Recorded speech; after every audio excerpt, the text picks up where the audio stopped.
Good evening, it's 8 o'clock. I'm Tony Ndoro, live from Johannesburg, and in your headlines tonight, a community outraged as 3 more teenagers arrested for the murder of Khomotso Phahlane, bringing the total number of arrests to 9. Former National Police Commissioner Khomotso Phahlane blames his arrest on Robert McBride as he faces charges of fraud and corruption. SAA to lay criminal charges against a pilot who flew for more than 20 years without the correct license. Okay, thank you guys. We'll catch up with you later. Let's start with this. Polokwane residents say they won't vote if those accused of murdering Khomotso Phahlane don't stay behind bars. 3 more teenagers linked to the crime have been arrested. Police say 1 girl and 8 boys are now in custody. Residents have been marching angry at his murder. Lindokuhle Xulu has more.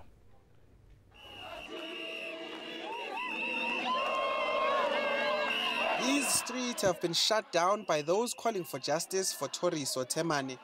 He was murdered allegedly by a gang of teenagers who filmed the incident. When residents arrived at Polokwane police station, they demanded Phalane's death be the last of its kind, and they are threatening to take the law into their own hands. That is the only reason they give. The moment Mapodisa Wapalela go respond in time, community will start to fill that space. Please, I will not wait for SAPS. Police are promising to respond to the demands. They also had this update for the crowd. 9 suspects that have been arrested that are, until and up to thus far, busy linked with the alleged crime being committed. But organizers of the march say arrests aren't enough. They're threatening to lobby for boycotting elections if the suspects don't remain in jail. We therefore embark on availing ourselves, on not availing ourselves as youth of Limpopo to the voting stations till we have a clear consensus of the direction of the case and the perpetrators involved are and remain in jail. Phahlane will be laid to rest on Saturday. Lindokuhle Xulu, Polokwane. The principal of Hoër School Driehoek and the Gauteng Education Department say they understand why some parents are taking legal action. 4 pupils died after a cement walkway collapsed at that school. 3 others are still in hospital. Yanka Tolme visited the school. It's been exactly 1 month since teaching and learning came to an abrupt halt at Hoër School Driehoek. This after the walkway came tumbling down on top of pupils. The school was closed for several days. Now the scholars have been working hard to catch up. And the reminder of the horrific incident will soon be gone. They're starting demolishing today. That would take around about 7 days, so we think a week. And the plan is that in the next 3 weeks the bridge will be rebuilt and the parts of the school that need to be strengthened should be done. And the plan is that at the 2nd of April, when the school starts, we'll move back into the school. A report will soon shed more light on what caused the structure to collapse. It's understood some families will then pursue legal action. Look, we understand, where parents come from in terms of that perspective. They have already, started to come to our school. We gave them the school yesterday to say, inspect and do your investigation. About 10 pupils are yet to join their classmates. 3 of them are still recovering in hospital, while others are busy with rehabilitation. Yanka Tolme, Vanderbijl Park. Ex-National Police Commissioner Khomotso Phahlane blames his arrest on Robert McBride, saying the embattled IPID boss is trying to score points. Phahlane appeared in the Johannesburg Commercial Crimes Court on fraud and corruption charges. He and another senior officer were nabbed for their alleged role in a suspect tender to install sirens on police vehicles. Leranzu Temba has more. This top cop is in a tight spot. Once again, This time, Khomotso Phahlane is charged for his alleged role in an 86 million rand tender to install blue lights. He's joined in the dock by the police's head of procurement, Robert McBride. In an affidavit, Phahlane protests his innocence. He says his arrest is nothing but an irrational setup aimed to humiliate and cause sensation. He says the timing of his arrest is suspect and is convinced is aimed at bolstering former IPID head Robert McBride's image as a corruption buster. McBride's contract came to an end on Thursday. In a statement, Phahlane says it's clear McBride wants to use this case to get his job back. He claims it's in fact McBride who is corrupt. It really has nothing to do with making McBride look good. It's an investigation. We applied for warrants of arrest. We submitted a docket for perusal by the prosecutors. And based on the evidence that they were able to see, they decided who should be brought before a court. The pair have been granted 20,000 rand bail each. Other high-ranking officers, including former Gauteng Police Commissioner Deliwe Dilanga, as well as an official for the service provider, will answer to the same corruption charges later this month. Laranzo Themba, Johannesburg. William Chandler, the SAA pilot who was asked to resign after it was found that he had flown commercial aeroplanes for more than 20 years with a fake license, may face criminal charges. SAA spokesperson Tladi said investigations are underway to determine how Chandler was able to progress in the organization without an ATPL license. We're talking about a lot of money. It is difficult at this stage to quantify it. We are looking at salaries, we are looking at benefits, we are looking at allowances ranging over a period of 20 years, if you like. And as you may be aware that at entry level for a pilot to start with us, the entry level is around 1 million approximate. And the highest pilot, who's a senior captain, it is approximately 4 million. He was not a captain, but he was a senior first officer, which is below that. And over a 20-year period, you can have a sense of what it is. This is the exercise that we are busy with in order to quantify the costs so that we are able to initiate civil claims in addition to criminal proceedings. Now, the days of unwittingly paying astronomical amounts of money out of bundled data charges will soon be over. From today, some new regulations enforced by the Independent Communications Authority of South Africa are coming into play. It'll make sure cell phone companies can't cheat users out of leftover data or airtime. Peladisa Tusa reports. It may not be exactly what mobile phone users called for when they said data must fall, but communications regulator ICASA is enforcing a host of new mobile data rules. Leftover data must be rolled over from 1 month to the next. That same data may be shared or sent to others on the same network. Network providers are also prohibited from automatically switching to out-of-bundle rates when data bundles are finished. Cell phone owners are thrilled.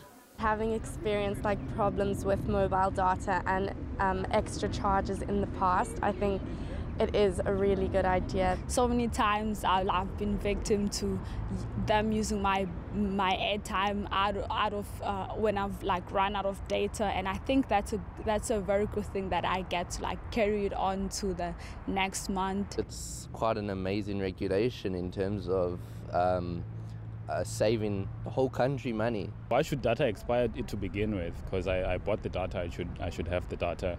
So I think the rolling over would help a lot. They say the changes are long overdue and finally consider the end users. Peladisa Tusa, Cape Town. Stay with us on eNews, and coming up, as gunfire continues to ring out across Mogadishu, as Somali troops battle to disarm Islamist rebels. That's coming up along with the international news, but Rofiwa Madzena will have some business news. That's right, Tony. The rand has weakened further in today's trading session and has breached that crucial 14 rand to the dollar mark. We'll find out why.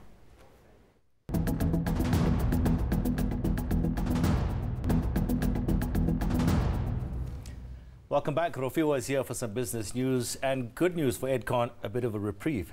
Absolutely, Tony. So they've been able to secure about 2.7 billion rand in investment from the likes of PIC and their lenders. And this means that they've been able to negotiate down some of their rental payments that they have to pay, as well as some of the major costs that they pay as well. So what they'll be able to do with this financing, which they've received, it lasts them for about 3 years, is to reduce their debt and create a new structure. So this is good news, particularly for the employees, because they have 14,000 employees in over 1,100 stores. So if they were to shut down, that would have been a mass bloodbath. So the CEO is very excited about the coming 3 years in really turning that business around. Very true. Also exciting news for Rooibos as well. This is an interesting story that I came across today, Tony. So there's been a 7% increase year on year for Rooibos demand globally. The problem, though, is that the Western Cape doesn't have enough suitable land to grow Rooibos. So the supply element of making this tea is coming under a lot of pressure. So what needs to happen here is that you need to focus on the drought areas and perhaps an entrepreneurial opportunity for new areas to be found to grow Rooibos. And why it's so important that Rooibos demand and supply are on a level playing field is that it employs about 5,000 people, as well as it creates over 500 million rand a year from exporting revenue. So it's a crucial industry within the country, and it's also one of the biggest agricultural exporters. So we really need to find that suitable land that farmers are worried about and take care of those drought conditions that we've been seeing. That is a very, that's good news. Very amazing news. Very interesting, yeah. Markets, how are they today? Let's take a look at the markets. Also some good news on the local bourse today, and it started off the month on a positive note with broad-based gains. So positivity on the JSE was led by general retailers, which added about 1.1% at market's close. Some of the biggest losers, though, were the newly listed MultiChoice, which fell 6.2%, and MTN, which closed 5.4% lower. On the commodities front, the oil price continues to enjoy support from OPEC-led supply cuts, still above that $65 a barrel mark, while gold was weaker today, and that's thanks to a stronger dollar.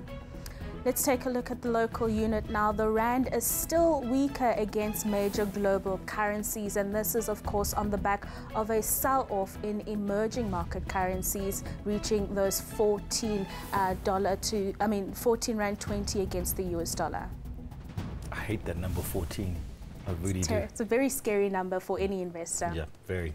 Refiwa, thank you so much. Thank you very much, Tony. Right, let's go across the border now, and we start in the Horn of Africa. Gunfire rang out across central Mogadishu as Somali troops battled to disarm Islamist rebels. This latest assault occurred next to a hotel that was bombed on Thursday night. At least 29 people were killed and 80 wounded in the bombing.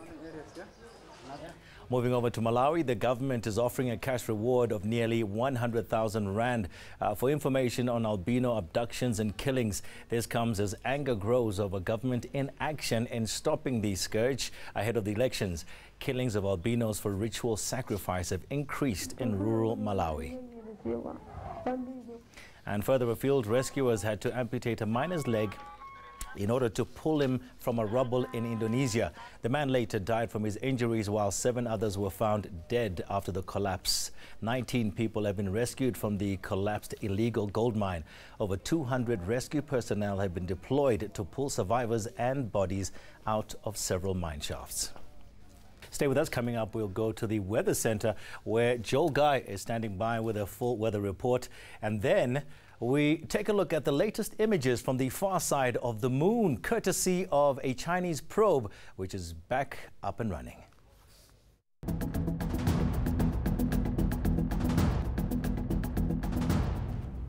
Welcome back. Let's go straight to Joel Guy at our weather center. Joel, is it going to be hot again this weekend?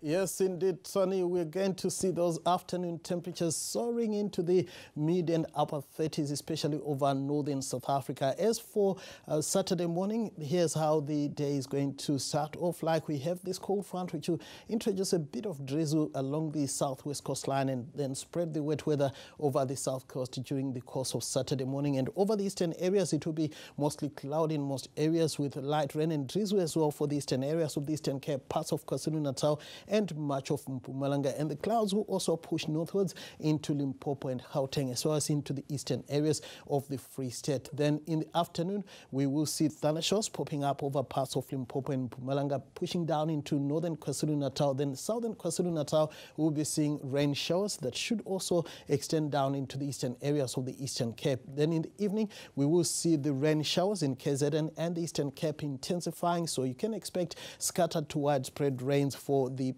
provinces, including the eastern areas of the Eastern Cape. Now, we are going to stay with sunny and sizzling hot weather on Saturday for much of the Northern Cape, highs in the mid to upper 30s. For the northeastern parts of the province, it will be cooler for the western and southern sections. In the Western Cape, we should start off the day with mostly cloudy skies with light rain and drizzle from Cape Town into the southern parts of the province. Cape Town warming to around 25 degrees.